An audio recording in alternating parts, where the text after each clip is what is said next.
बाळासाहेब ठाकरेंचे वडील प्रबोधनकार ठाकरे हे सुरुवातीला भिवंडीमध्ये राहत होते. भिवंडीहून 1939च्या दरम्यान ते मुंबईला आले. मुंबईमध्ये येऊन ते दादरमध्ये राहायला लागले. या काळात म्हणजे 1939 साली दुसऱ्या महायुद्धाला सुरुवात झाली. त्यामुळे दुसऱ्या महायुद्धाच्या या धामधुमीमध्ये त्या काळात टाइम्स ऑफ इंडिया या वर्तमानपत्रामध्ये काही चित्र यायची. ही चित्र फ्रेडरिक बॅनबेरी नावाचा एक चित्रकार काढायचा आणि टाइम्सच्या या वृत्तपत्रातली ही चित्र बाळासाहेब ठाकरे जे त्यावेळेला 13 वर्षाचे होते ते चित्र पाहत बसलेले असायचे. एकदा प्रबोधनकार ठाकरे यांनी बाळासाहेबांना विचारलं, काय पाहतोस? त्यावेळी बाळासाहेबांनी सांगितलं, ही चित्र पाहतोय. त्यावेळी प्रबोधनकार म्हणाले, ही चित्र तुला आवडली काय? तेव्हा बाळासाहेब म्हणाले की होय, आवडली. त्यानंतर मग प्रबोधनकारांनी सांगितलं, मग आजपासून तू देखील अशी चित्र काढायला लाग. त्यावर बाळासाहेबांनी म्हटलं की ठीक आहे, प्रयत्न करतो. आणि बाळासाहेबांनी खरोखरच काही चित्र काढली आणि संध्याकाळी प्रबोधनकार ठाकरे यांना दाखवली. प्रबोधनकारांनी ती चित्र बघितली आणि त्याच्यामध्ये काही चुका होत्या त्या दुरुस्त केल्या आणि बाळासाहेबांना एक दिशा मिळाली की आपल्याला व्यंगचित्रकार व्हायचं आहे, म्हणजे कार्टूनिस्ट व्हायचं आहे. आणि त्यामुळे तिथून पुढे म्हणजे 1939 नंतर आपल्या मृत्यूपर्यंत अगदी 2012 पर्यंत बाळासाहेब ठाकरे एक हाडाचे व्यंगचित्रकार होते. त्यामुळे प्रबोधनकार ठाकरेंनाच बाळासाहेब ठाकरे हे आपला गुरु मानायचे. एकदा कलामहर्षी बाबूराव पेंटर हे बाळासाहेब ठाकरेंच्या म्हणजे प्रबोधनकार ठाकरेंच्याकडे दादरला आलेले होते आणि संध्याकाळी एकदा त्यांच्या घरामध्ये बाळासाहेबांनी जी काही कार्टून्स काढलेली होती ती त्यांनी भिंतीवर लटकवलेली पाहिली. त्यानंतर बाबूराव पेंटर म्हणाले की तुझा मुलगा चांगली चित्र काढतो. त्यावेळी प्रबोधनकार ठाकरेंनी सांगितलं की होय, तो चांगली चित्र काढतो. आता आम्ही त्याला जे स्कूल ऑफ आर्ट्स मध्ये घालणार आहे. त्याची 60 रुपये फी आम्ही भरलेली आहे आणि आता उद्यापासून तो जे स्कूलमध्ये जाणार आहे. त्यावर बाबूराव पेंटर म्हणाले की जे स्कूलमध्ये किंवा कुठल्याही आर्ट स्कूलमध्ये जाऊन कोणीही कलाकार होत नाही. त्यामुळे त्याला अजिबात कुठल्याही आर्ट स्कूलमध्ये पाठवायचं नाही. त्याला माझ्याकडे पाठवून दे, मी कोल्हापूरमध्ये नेऊन त्याला चांगला व्यंगचित्रकार करतो. त्यामुळं बाबूराव पेंटरांचा हा सल्ला प्रबोधनकार ठाकरेंनी ऐकला. बाळासाहेब ठाकरेंची फी अगोदरच भरलेली होती, पण तरी देखील त्यांनी जे स्कूल ऑफ आर्ट्स मध्ये त्यांना घातलंच नाही. त्यामुळे बाळासाहेब ठाकरेंचं कुठलंही फॉर्मल एज्युकेशन एक कलाकार म्हणून किंवा व्यंगचित्रकार म्हणून झालेलं नव्हतं.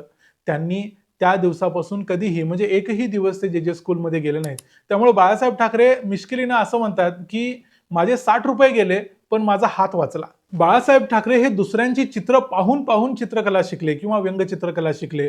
डेव्हिड लो नावाचा एक चित्रकार होता जो हिटलरची झोप उडवून ज्यानं टाकली होती त्याची चित्र बघून ते प्रेरित झाले होते. याशिवाय भारतातले दीनानाथ दलाल यांची चित्र ते पाहायचे. बाळासाहेब ठाकरे 1945 साली म्हणजे त्यांच्या वयाच्या अगदी 19व्या वर्षी फ्री प्रेस जर्नल मध्ये कामाला लागले. म्हणजे तिथं व्यंगचित्रकार म्हणून ते काम करत होते. त्यावेळी तिथं म्हणजे 2 वर्ष झाल्यानंतर 1947 साली आर के लक्ष्मण हे तिथंच आले. म्हणजे आर के लक्ष्मणना आपण कॉमन मॅन या त्यांच्या कार्टूनसाठी ओळखतो. व्यंगचित्रकार आर के लक्ष्मण आणि बाळासाहेब ठाकरे अगदी शेवटपर्यंत एकमेकांचे मित्र होते. त्यांची मैत्री ही 1947 साली चालू झालेली. त्यावेळेची एक गोष्ट बाळासाहेब सांगतात की ए.बी. नायर नावाचा एक तिथला संपादक होता जो एक दिवस बाळासाहेब ठाकरेंना त्यानं बोलवून घेतलं आणि म्हणाला, ठाकरे तुम्ही मीनू मसानीचं चित्र काढू नका, म्हणजे व्यंगचित्र काढू नका. त्यावेळी बाळासाहेब ठाकरे म्हणाले ओके बर ठीक आहे. त्यानंतर त्यांनी परत एकदा ठाकरेंना बोलवून घेतलं. म्हणाले तुम्ही आजपासून सखा पाटलांचं चित्र काढू नका, ते माझे मित्र आहेत. त्यामुळे बाळासाहेब ठाकरे म्हणाले मग मी चित्र काढायची कोणाची? जी लोक माझ्या समोर येतात, जी लोक रोज काहीतरी चुकीचं करतात त्यांची चित्र तर डेफिनेटली मी काढणार आहे. त्यामुळे बाळासाहेब ठाकरेंनी फ्री प्रेस जर्नल सोडून दिलं. बाळासाहेबांच्या फटकाऱ्यांमधून त्यावेळेचा कोणताही नेता सुटला नाही. बाळासाहेब फक्त महाराष्ट्रातल्या देशातल्या राजकारण्यांची नव्हे तर अगदी परदेशातल्या इंग्लंड किंवा अमेरिकेच्या नेत्यांची देखील व्यंगचित्र काढायचे, कारण ते एका इंग्लिश न्यूजपेपरमध्ये काम करत होते. त्यामुळे बाळासाहेबांच्या नजरेत सगळे यायचे. त्यामध्ये एकदा बाळासाहेबांच्या नजरेत आले जवाहरलाल नेहरू. जवाहरलाल नेहरूंची अनेक व्यंगचित्र बाळासाहेबांनी काढलेली आहेत. त्यामध्ये एक व्यंगचित्र हे स्वतः जवाहरलाल नेहरूंनी बघितलं आणि जवाहरलाल नेहरूंनी त्या व्यंगचित्राच्या खालीच लिहिलं माय कॉंग्रॅच्युलेशन्स टू द कार्टूनिस्ट. म्हणजे नेहरूंनी बाळासाहेबांना म्हणजे त्या व्यंगचित्रकाराला शुभेच्छा दिल्या.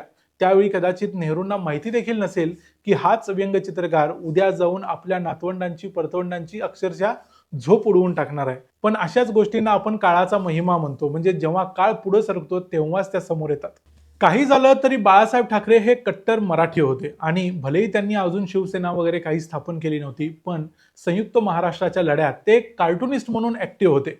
त्यांचे वडील प्रबोधनकार ठाकरे हे या संयुक्त महाराष्ट्राच्या चळवळीचे नेते होतेच, पण स्वतः बाळासाहेब देखील त्या काळात ऍक्टिव्ह होते. आणि या काळात एक गोष्ट घडली होती ती म्हणजे हुतात्मा चौकातली. मुंबईतल्या हुतात्मा चौकात अनेक मराठी लोक एकत्र आलेले होते आणि या मराठी लोकांच्या वरती तेव्हाचे महाराष्ट्राचे म्हणजे बॉम्बे स्टेटचे मुख्यमंत्री असलेल्या मोरारजी देसाईंनी गोळीबार करायला लावला आणि या गोळीबारात जवळजवळ 90 लोकांचा मृत्यू झाला होता. एकूण संयुक्त महाराष्ट्राच्या लढ्यात 106 हुतात्मे झाले. त्यातले बरेचसे हुतात्मे या हुतात्मा चौकामध्ये मृत्यू पावलेले होते. त्यामुळे त्यानंतर महाराष्ट्रात एक प्रकारचा आगडोंब उसळला. बाळासाहेब ठाकरे देखील चिडलेले होते. ते कट्टर महाराष्ट्रवादी होते आणि त्यानंतर त्यांनी त्यावेळेला 6-7 वेगवेगळ्या साप्ताहिकांमध्ये ते चित्र काढायचे. फ्री प्रेसमध्ये काढायचे, नवशक्तीमध्ये काढायचे, अनेक ठिकाणी काढायचे. त्यातल्या एका साप्ताहिकामध्ये बाळासाहेबांनी एक चित्र काढलं होतं. त्यावेळेच्या एका मुंबईतल्या साप्ताहिकामध्ये बाळासाहेबांनी एक व्यंगचित्र काढलं होतं मोरारजी देसाईंचं. त्यामध्ये त्यांनी मोरारजी देसाईंना हातात बंदूक घेऊन दाखवलेलं होतं.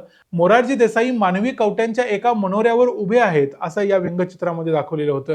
नरराक्षस मोरारजी असं या चित्राचं नाव त्यांनी दिलं होतं, पण दुर्दैवानं हे चित्र आज उपलब्ध नाही. आणि हे व्यंगचित्र पाहून त्यावेळेला अक्षरशः खळबळ उडाली. संपूर्ण महाराष्ट्रात ती खळबळ उडाली. अगदी सरकारची देखील झोप उडाली.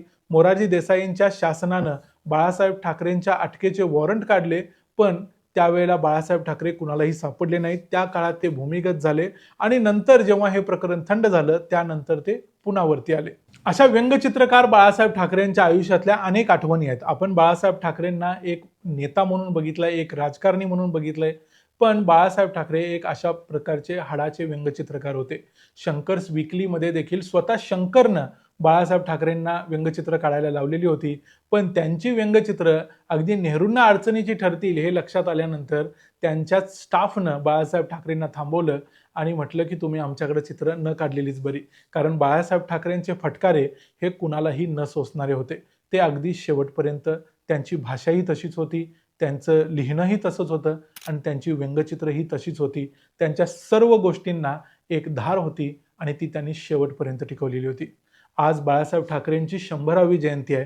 बाळासाहेब ठाकरेंच्या या जन्मशताब्दी निमित्त संपूर्ण महाराष्ट्राला आणि देशाला आम्ही शुभेच्छा देतो. बाळासाहेब ठाकरेंना आम्ही या निमित्तानं त्रिवार वंदन करतो.